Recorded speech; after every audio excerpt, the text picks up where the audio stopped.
to Samer, who will introduce our special guest, and we will go from there. Thank you. Okay. Thank you, everyone, for being here today. As you all know, my name is Samer Caliph. I'm the National President of the ADC. For the past several years, well, actually for the past several decades, the ADC, along with many other Arab American organizations, have been working on the issue of the census. This is part of sort of our long series that we've been doing to keep the community abreast as to the census development. The census day is April 1st. I know it's April Fool's Day. It's kind of a joke there by itself. But April 1st in 2020 is the census day. So we're all gearing up towards that day. So with me I have, of course, no stranger to either this community or us at ADC Nationals, Nahla Khayali, who's the Executive Director of Access Southern California. Nahla is going to sort of talk a little bit more about the census itself, why to fill it out, and what is the census used for. So, okay. Well, good afternoon. I had an argument with Samer before. He said he's going to go first. I said, no, ladies first. So I'm going to go first. Last time he did go first. Well, it's your turn. Yes. Actually, it's this topic is very close to my heart. This is my third census that I've been advocating. And I'm going to go over the benefit why we need to be counted. As we know, it is the census is in the Constitution of America that the government needs to count its populations every 10 years. And it is belong to who goes over and oversees the census. It's the Census Bureau, which is a government agency in Washington, D.C. And each individual needs to be counted for the benefit of the community. Not only the Arab community, the community as all. For every person that is not counted, each state will lose $2,000 annually for each person is not counted. 2010, they estimated about 15 million people in California were not counted. 15 million. So for every person is not counted is $2,000. For 10 years, $20,000. Multiplied by 15 million people, they were not counted. That's how much California lost. Where does the funding go? It will go to freeways, hospitals, schools. They will count how many students. They need a teacher in each classroom. Roads, parks, recreations, ambulance, name it. That's the benefit for every community member to get. Of course, and the political side of it, it's for the congressional seats that we have a voice in Washington that we need to be counted. Just to give you an example, let's say they say every 5,000 people we need a Congress member. That's how they decide of how many congressional seats we need in each state. And in the past, California lost 1 seat because of the population. So we want to make sure every person will be counted in this coming census. The Arab community is part of the hard-to-reach populations. Many immigrants community, they are afraid. They don't want to fill out any government form. The Latino community, the Arab community, the homeless community, the Asian community, they're very hard to be counted. And as we mentioned about the resources, how they spend it, just to give you an example, in an area where it is low income, a lot of immigrant community, you see sometimes 60 students in classrooms. You go to other areas where highly educated, they know what the census is, you see 25 students in classrooms. Those are the benefits that they come to the community. Ambulances, just to give you an example, just a month ago, in one of the counties here around the area, we heard about the person did not get help when he was murdered. The ambulance did not get to him except after 45 minutes. He died after 6 minutes. He's an Arab American. We heard about it because they don't have enough in the area. So that's why we need to take a step forward and to be counted. We need more services.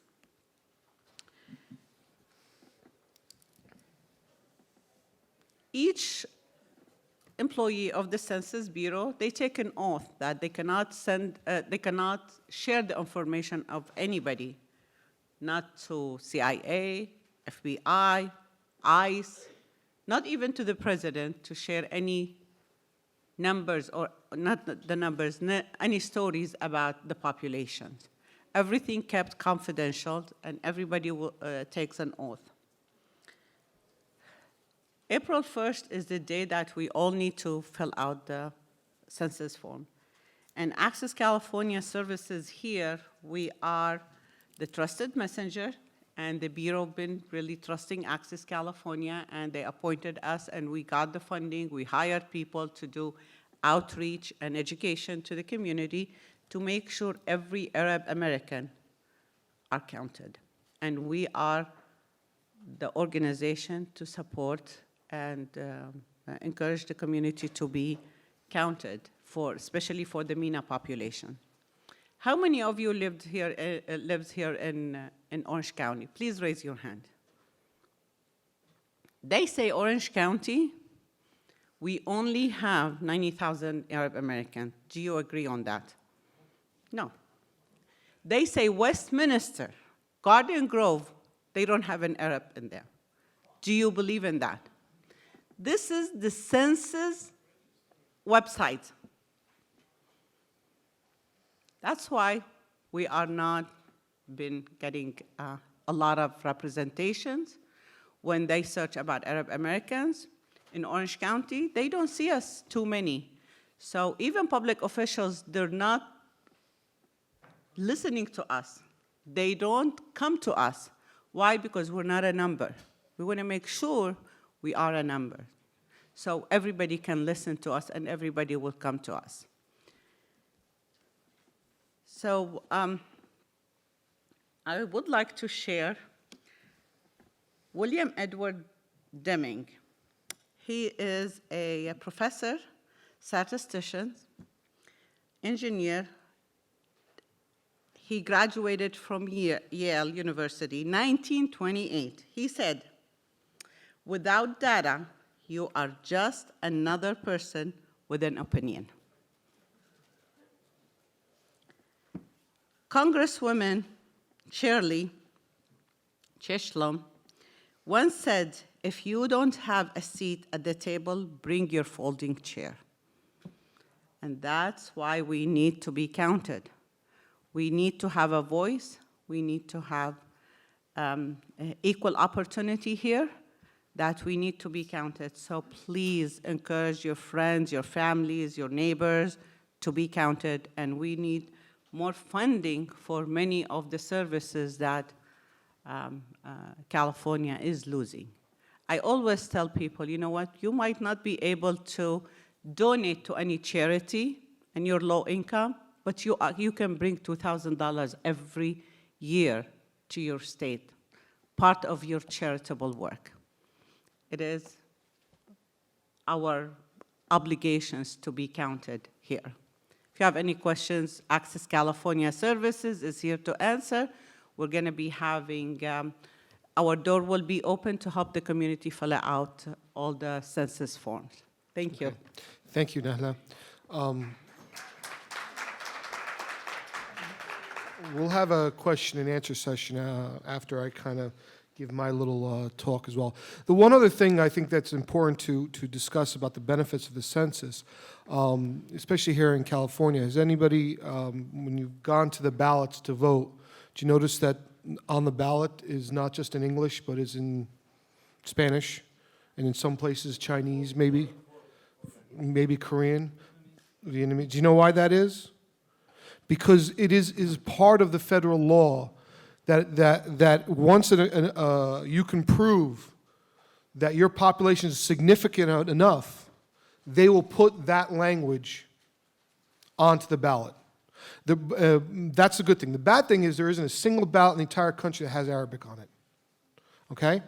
And that's something we want to change. And the only way we need to change that is to prove that there's sufficient number of Arabs, either whether it's Dearborn, whether it's Southern California, whether it's in New Jersey or New York or Chicago. We need to get the Arabic. Now, New Jersey just recently, the state government just put out voter registration forms in Arabic. So, and that is, that is statewide. So in New Jersey now, you can register to vote in Arabic. Only register to To vote. New Jersey. But that's, again, that's only to register to vote. That's not actually going into the ballot and actually voting. As I said before, ADC's been working on the census for a long time. Initially, our first sort of big push into the census has always been around the category debate. We've worked along with our partner organizations to get some sort of way to count Arabs. As probably many of you know, the census considers Arabs as white. And for the longest period of time, we have been sort of merged into that. Now, our community is split. There are people in our community that do believe that they're white, and there are people in our community that believe that they're not white. That's a choice. The census is supposed to be about self-identification, but the government has taken that choice away from you and said, no, you're white. So if you put down, in the past, if you would put down Arab, they simply said, well, that's nice for you. We're going to recategorize you as white, and that's it, khalas now. So there was never, ever a way for us to figure out with any accurate numbers about how many Arabs are living in the United States. There was a compromise that we had to do. There was some really heavy debate, but at some point, we were going to get a category called the MENA category, Middle East, North Africa. That arrangement with the census had been, I would say, 99% done. They tested it. It went well. And then Trump happened. And I say that, because it was a very seismic event, not just for the country, but for our community. Since Donald Trump has come into office, his administration has done several things to try to sort of sabotage the census. One of the things they did was they basically put an end to the MENA category. They killed it right on the spot. So that was out, no more MENA category. Next thing they did was they started messing around with the funding. So Congress funded the census. They said, here, we're going to give you X billions of dollars, go do the census. Well, what the Census Department did through the Commerce Department, because the Commerce Department is what runs the census, they didn't exactly spend all the money that they had. So they slow rolled it. They were given a certain amount of money to hire a certain amount of number of people to help with the census. They're nowhere near hiring the number of people that they were allotted. And again, what this will do in the long term is it will slow the process down and cause for an inaccurate count of the census. Now, those are sort of the secret stuff that you didn't know about that are still happening right now. But there were some more sort of in-your-face stuff. One is the situation with the citizenship question, as probably all of you have heard. They decided that they were going to, last minute, that they were going to introduce a question on the census about citizenship. Now, that was obviously a blatant attempt to scare people not to fill out the census. Okay? ADC, along with several other organizations, filed a lawsuit. ADC lawsuit was filed in New York along with 2 or 3 other of our partners. There was lawsuits filed in Maryland by other community of color organizations, and it was a lawsuit filed here in Los Angeles. The one in New York was joined by the New York State Attorney's Office. That was the case that we handled on. And if you're familiar, that was the case that actually went to the Supreme Court. And in our case, we simply argued that the Commerce Department did not properly go through the procedures they were supposed to go through in order to put this question onto the census. Because there's a long procedure, and it's usually a good 5 to 10 year process to get anything changed on the census. The census people will study to death where to put a comma, where to put a period, and how to word things. So for them, within literally weeks, to all of a sudden introduce a citizenship question was incredibly abnormal. So we went to court over this issue. In the district court, the judge agreed with us, and he said that the judge said not only did they violate the procedures in implementing this, but the reasons that they'd given was a lie. He says right from the get-go, you, Secretary of Commerce Ross, lied and came up with a reason why you wanted this on the census when it was blatantly false. He said he wanted it because the Department of Justice said they needed it to do with law enforcement regarding voter rights. Okay? That's what they claimed it was. They found out later that what the Commerce did was they shopped this around. They first went to the DOJ, and they asked the DOJ, hey, do you need this question on the census? DOJ says, no, we're good, we're fine, we don't need it. He went then to DHS. Went to DHS and said to DHS, you want the citizenship on the question on the census? DHS, no, why don't you go check the DOJ? Maybe they want it. He went back to DOJ, and this time, instead of going to the lower-end people, he went straight to the Attorney General Sessions. And lo and behold, they all of a sudden now wanted it. So that's why the judge thought that he was lying. Well, it went to the appellate court. The appellate court again ruled in our favor. It went to the Supreme Court. And I was actually at the hearing. And I can tell you that the questions and the attitude of the Supreme Court justices that day was not good for us. There is no doubt in my mind that leaving that courtroom that day, we had lost the case. Because you can tell by the tone and the way they're asking what they're asking. And that was pretty much a consensus by a lot of people, that they felt the Supreme Court was going to rule against us. Then we had our sort of like James Bond moment. Okay? There was a statistician